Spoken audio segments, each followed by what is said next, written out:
एक लड़का अकेला एक कॉफी शॉप में बैठा है, हाथ में फोन है और वो एक मैसेज टाइप करता है सिर्फ 3 शब्दों का, लव यू स्टिल, यानी मैं आज भी तुमसे प्यार करता हूं, और मैसेज भेज देता है। लेकिन सामने से कोई जवाब नहीं आता। स्क्रीन खाली रहती है, सिर्फ 2 टिक दिखते हैं, कोई रिप्लाई नहीं। और यहीं से शुरू होती है एक ऐसी लव स्टोरी जो आपको बताएगी कि प्यार हमेशा हैप्पी एंडिंग नहीं लाता। कभी कभी 10 साल साथ रहने के बाद भी 2 लोग सिर्फ यादें छोड़कर अलग हो जाते हैं। और यही कहानी है फिल्म की, जिसमें एक लड़की है, नाम है एली, और एक लड़का है, नाम है एरिक। दोनों जवानी में मिलते हैं, दोनों अलग अलग दुनिया से आते हैं। एली एक अमीर घर से है, जिसने कभी पैसों की तंगी नहीं देखी, जो अपनी मर्जी से जीना चाहती है, जो सवाल पूछती है, जो घूमना चाहती है, जो हर पल को महसूस करना चाहती है। और वहीं एरिक एक मिडिल क्लास फैमिली से है, जिसने मेहनत से सब कुछ कमाया है, जो जिम्मेदारी को सबसे ऊपर रखता है, जो सुरक्षा चाहता है, जो स्थिरता चाहता है, जो चाहता है कि जिंदगी एक सीधी लाइन में चले, कॉलेज खत्म हो, नौकरी लगे, शादी हो, घर बने, बच्चे हों, यानी एक प्लान के हिसाब से जिंदगी चले। और जब ये दोनों मिलते हैं तो शुरुआत बहुत खूबसूरत होती है। दोनों एक दूसरे की तरफ खींचे चले जाते हैं। एरिक को एली की आजादी अच्छी लगती है, उसकी हंसी अच्छी लगती है, उसका बिंदास अंदाज अच्छा लगता है। वो सोचता है कि ये लड़की जिंदगी में रंग भर देगी। और एली को एरिक की सादगी अच्छी लगती है, उसका शांत स्वभाव अच्छा लगता है। ये एहसास अच्छा लगता है कि कोई है जो उसे संभालेगा, जो उसका साथ देगा। और धीरे धीरे दोनों प्यार में पड़ जाते हैं, साथ समय बिताते हैं, छोटी छोटी बातों पर हंसते हैं, एक दूसरे के सपनों की बात करते हैं। और कुछ समय बाद दोनों साथ रहने का फैसला करते हैं, एक ही घर में शिफ्ट हो जाते हैं, यही सोचकर कि अब जिंदगी और पास आएगी, अब रोज साथ रहेंगे, अब कोई दूरी नहीं रहेगी। शुरुआत के वो दिन दोनों की जिंदगी के सबसे खूबसूरत दिन होते हैं। दोनों सुबह साथ उठते हैं, साथ नाश्ता बनाते हैं, छोटी छोटी बातों पर ठहाके लगाते हैं, रात को बालकनी में बैठकर तारे देखते हैं, एक दूसरे को अपने बचपन के किस्से सुनाते हैं। एरिक अपनी सादगी से एली को हंसाता रहता है और एली अपने पागलपन भरे आइडियाज से एरिक की जिंदगी में मस्ती भर देती है। वो दोनों बाइक पर बैठकर बिना प्लान किए घूमने निकल जाते हैं, समुंदर किनारे बैठकर घंटों बातें करते हैं। और उस वक्त दोनों को लगता है कि उन्होंने अपना सोलमेट ढूंढ लिया है। दोस्त और परिवार वाले भी उन्हें साथ देखकर खुश होते हैं। सब कहते हैं कि ये जोड़ी बहुत परफेक्ट है। लेकिन जिंदगी में जब रोज का रूटीन शुरू होता है, जब प्यार सिर्फ मुलाकातों तक सीमित नहीं रहता, बल्कि रोज की जिम्मेदारियों, बिलों, थकान और एक दूसरे की आदतों से गुजरना पड़ता है, तब असली इम्तिहान शुरू होता है। यहीं से असली कहानी शुरू होती है, क्योंकि साथ रहना उतना आसान नहीं होता जितना दूर से प्यार करना होता है। जब 2 अलग अलग सोच वाले लोग एक ही छत के नीचे रहते हैं तो छोटी छोटी बातें बड़ी दिखने लगती हैं। एली को लगता है एरिक बहुत ज्यादा कंट्रोल करता है, वो हर चीज पर सवाल करता है, वो चाहता है कि वो टाइम पर घर आए, वो चाहता है कि वो प्लानिंग के हिसाब से चले। और एरिक को लगता है एली बहुत ज्यादा इंपल्सिव है, वो अचानक कोई फैसला ले लेती है, वो बिना बताए कहीं निकल जाती है, वो कभी सीरियस नहीं होती।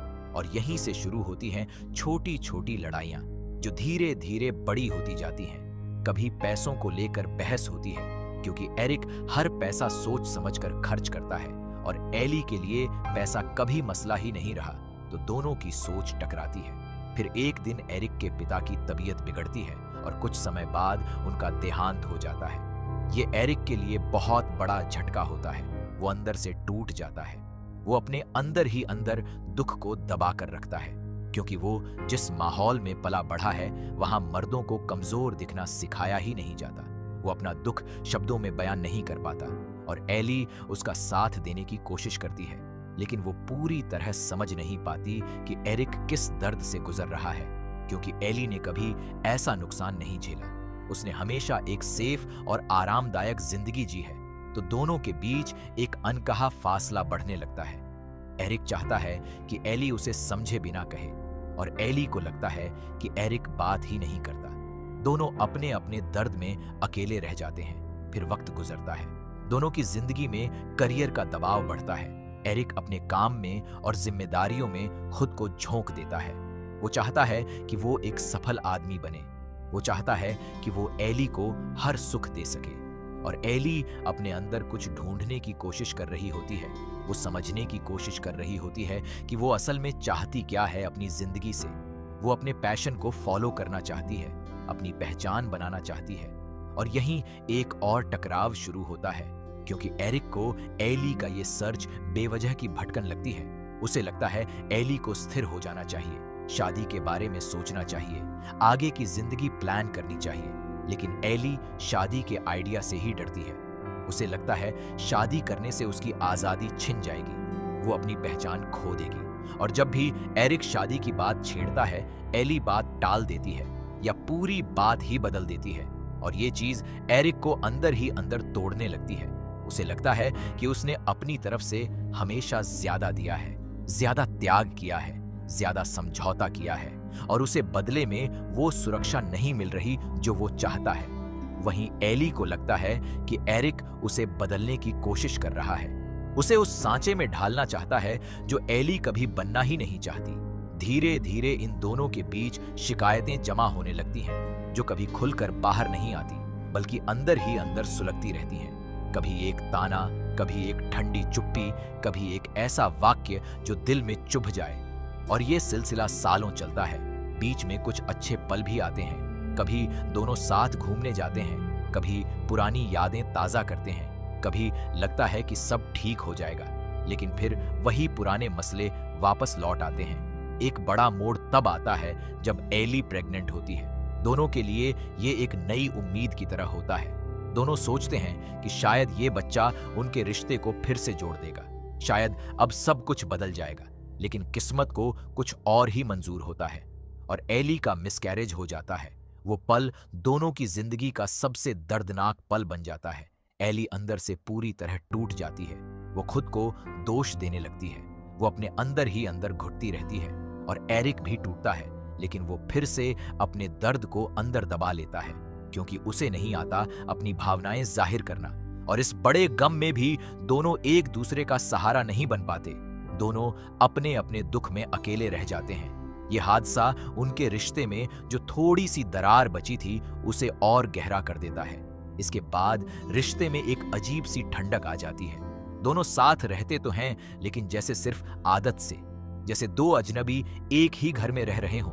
बातचीत कम हो जाती है, नजदीकियां कम हो जाती हैं। और एक दिन एरिक को पता चलता है कि एली की जिंदगी में शायद कोई और भी है, या कम से कम उसे ऐसा महसूस होता है कि एली का दिल कहीं और लगा हुआ है।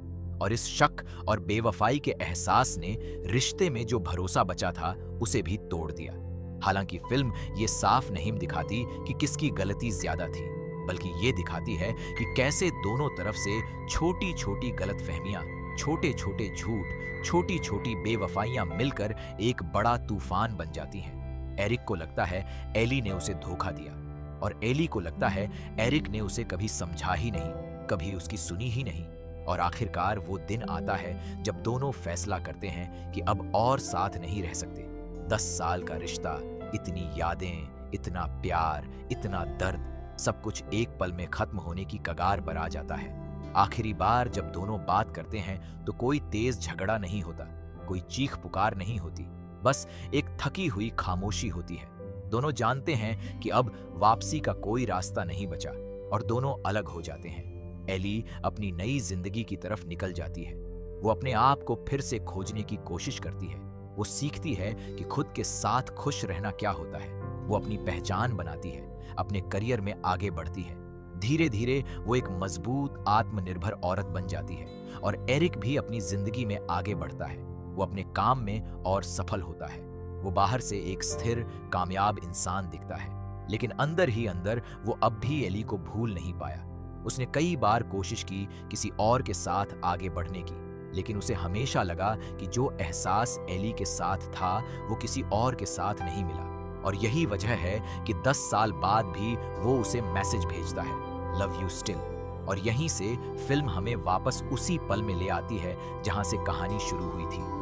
अब 10 साल बाद एली और एरिक की फिर मुलाकात होती है। दोनों बदल चुके हैं, दोनों की जिंदगी में बहुत कुछ बदल चुका है, लेकिन जब वो एक दूसरे के सामने बैठते हैं तो पुरानी यादें, पुराना दर्द, पुरानी बातें सब वापस उमड़ आती हैं। इस बीच फिल्म में एक और किरदार भी आता है, एक लड़की जो एरिक की जिंदगी में एली के जाने के बाद आती है, जिसके साथ एरिक एक नया रिश्ता शुरू करने की कोशिश करता है।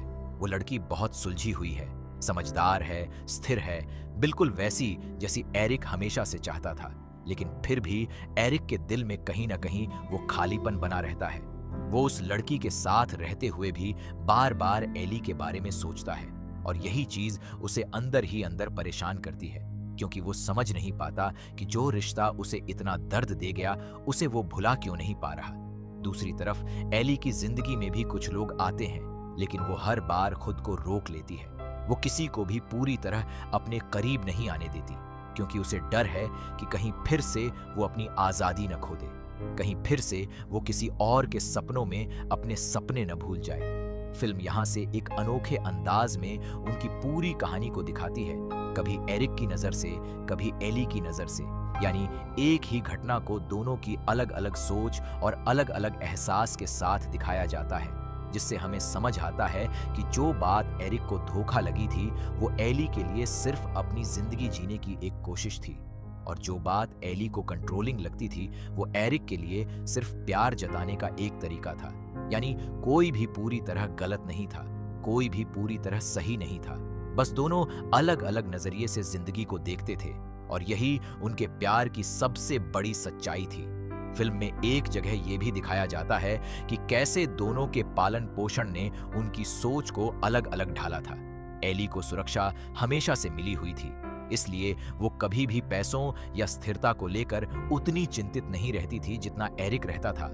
उसके लिए जिंदगी का मतलब था खुद को खोजना, नए अनुभव लेना, अपने जज्बातों को पूरी तरह जीना, जबकि एरिक का बचपन संघर्ष में बीता था। उसने अपने परिवार को मुश्किलों से जूझते देखा था, इसीलिए उसके लिए जिम्मेदारी, मेहनत और भविष्य की सुरक्षा सबसे जरूरी चीजें थीं। उसे लगता था कि प्यार का मतलब है साथ खड़े रहना, संभालना, आगे बढ़ने की प्लानिंग करना, और यही बुनियादी फर्क था जो दोनों को बार बार टकराव की तरफ ले जाता था। दोनों में से कोई भी गलत नहीं था, बस दोनों की परवरिश ने उन्हें प्यार को अलग अलग नजरिए से देखना सिखाया था। और फिल्म बहुत खूबसूरती से ये बताती है कि जब दो लोग इतनी अलग जमीन से आते हैं तो सिर्फ प्यार होना काफी नहीं होता, समझदारी और तालमेल भी उतना ही जरूरी होता है। दोनों एक कैफे में बैठकर पुरानी बातें करते हैं, हंसते हैं। कुछ पलों के लिए ऐसा लगता है जैसे वक्त वापस पीछे चला गया हो। एरिक चोरी चोरी एली के चेहरे को देखता है और सोचता है कि वो अब भी वैसी ही है, वही मुस्कान, वही अंदाज, बस उसकी आंखों में अब पहले से ज्यादा समझदारी झलकती है। और एली भी एरिक को देखकर महसूस करती है कि वो अब पहले से ज्यादा शांत और परिपक्व हो गया है। दोनों धीरे धीरे उन पुरानी बातों पर भी हंसने लगते हैं जो कभी बड़ी लड़ाई का कारण बनी थी, और यही हंसी उनके बीच की तल्खी को थोड़ा कम कर देती है। फिर एरिक एली को उस पुराने घर में ले जाता है जहां कभी दोनों साथ रहते थे। वो घर अब लगभग खाली पड़ा है, सामान बहुत कम बचा है, दीवारें वही हैं, लेकिन उनमें अब वो रौनक नहीं जो कभी हुआ करती थी। और उस खाली घर में खड़े होकर दोनों अपनी जिंदगी के बारे में बात करते हैं। एरिक धीरे से कहता है कि उसके बाद उसे किसी और में वो एहसास नहीं मिला जो एली के साथ था, और एली उसकी बात सुनती है, कुछ देर चुप रहती है, फिर धीरे से कहती है कि 10 साल ये बहुत लंबा वक्त होता है। और उसका ये जवाब कोई सीधा जवाब नहीं होता, न हाँ न ना, बल्कि ये एक स्वीकृति होती है, एक सच्चाई को कबूल करने जैसा कि हाँ, उनके बीच जो कुछ था वो सच था, वो गहरा था, लेकिन वक्त और दूरी ने उसे अब एक याद में बदल दिया है। और फिल्म यहीं खत्म हो जाती है, बिना ये बताए कि दोनों वापस साथ आएंगे या नहीं, बिना कोई फिल्मी हैप्पी एंडिंग दी, क्योंकि इस कहानी का मकसद ये दिखाना नहीं था कि प्यार हमेशा जीत जाता है, बल्कि ये दिखाना था कि कभी कभी दो लोग एक दूसरे से बेहद प्यार करते हुए भी साथ नहीं रह पाते, क्योंकि प्यार अकेले काफी नहीं होता। अगर दोनों की सोच, दोनों की जरूरतें, दोनों का नजरिया एक दूसरे से बिल्कुल अलग हो तो सिर्फ प्यार के दम पर रिश्ता नहीं चल पाता। और फिल्म हमें ये भी सिखाती है कि किसी रिश्ते में उतरने से पहले खुद को समझना, खुद से प्यार करना कितना जरूरी है। क्योंकि जब तक इंसान खुद को पूरी तरह नहीं समझता, खुद को पूरी तरह प्यार नहीं करता, तब तक वो किसी दूसरे को भी पूरी तरह प्यार नहीं दे सकता। ये कहानी बहुत हल्के अंदाज में शुरू होती है, दो जवान दिलों के मिलने से, लेकिन धीरे धीरे ये एक गहरी, दर्द भरी लेकिन बेहद ईमानदार कहानी बन जाती है, जो हर उस इंसान से बात करती है जिसने कभी किसी को दिल से चाहा हो और फिर भी उसे खोया हो, जो हर उस इंसान से बात करती है जिसने महसूस किया हो कि प्यार होना और साथ निभा पाना दो बिल्कुल अलग चीजें हैं। और यही वजह है कि ये कहानी इतनी असली लगती है, इतनी अपनी लगती है, क्योंकि हम सब ने अपनी जिंदगी में कहीं ना कहीं ऐसा कोई रिश्ता जिया है या देखा है जहां प्यार तो था लेकिन साथ नहीं बन पाया, जहां दो अच्छे इंसान होते हुए भी एक अच्छा जोड़ा नहीं बन पाए। और यही इस कहानी की सबसे बड़ी ताकत है कि ये आपको रुलाती नहीं बल्कि सोचने पर मजबूर कर देती है कि क्या सच में प्यार ही काफी होता है किसी रिश्ते को निभाने के लिए, या उससे भी ज्यादा जरूरी होता है एक दूसरे को समझना, एक दूसरे का साथ देना, एक दूसरे की जगह खुद को रखकर सोचना। अगर आपको ये कहानी पसंद आई हो तो इस वीडियो को लाइक जरूर करें और चैनल को सब्सक्राइब करना बिल्कुल मत भूलिए, ताकि ऐसी ही दिलचस्प और इमोशनल कहानियां आप तक हर बार पहुंचती रहें।